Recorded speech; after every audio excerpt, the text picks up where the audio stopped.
الله الرحمن الرحيم. اول حاجه مرحبا بميكروفون شمال بوست عندنا هنا في ملعب القرب رقم 10 بتجزئه الوقايه حي طابوله. اليوم كنتواجدوا في فعاليه النسخه الاولى الدوري الوطني المرحوم نور الدين اللوزاني تحت شعار الكره قدم وقيم. الحدث كتنظمه جمعيه تطوان سيتي لكره القدم بمشاركه 4 فرق على مستوى الوطني، هم فريق افاق الناظور مدينه الناظور، فريق جمعيه تطوان سيتي كتاكيت وبراعم، ايضا جمعيه حي المستشفى الاسباني، وفريق نهضه طابوله على المجتمع المدني.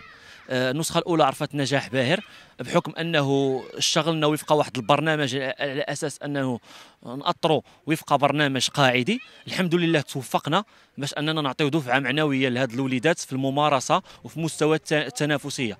ايضا النسخه الاولى الدوري الوطني المرحوم اللوزاني عرفت عده تكريمات سواء على الصعيد المحلي ولا صعيد حي طابوله، بحيث على الصعيد المحلي تكرم لاعبي المغرب التطواني سابقا على راسهم نور الدين دريين واللاعب الحالي معاذ كرمون. على صعيد حي طابوله ايضا تم الاحتفاء بعائله المرحوم وباللاعب السابق الذي اعطى الشيء الكثير لفريق اتحاد طابوله اللي هو عبد الله شقور، وايضا الاحتفاء بمجموعه من اللاعبين من حي طابوله كيمارسوا في فرق. وحنا بدورنا هذا كنشكروا اولياء الامور على الثقه ديالهم.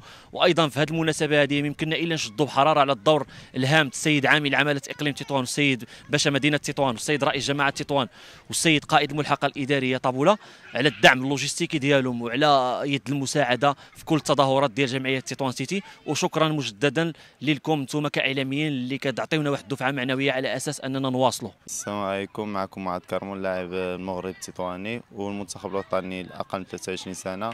اليوم تشرفت بالحضور هنا في ملعب القرب طابوله بدعوه من الاخ الياس وبالتنظيم ديال جمعيه تطوان سيتي. هذا الدوري اللي صراحه في المستوى تكريما للمرحوم اللوزاني، والحمد لله ماشي في ظروف مزيانه.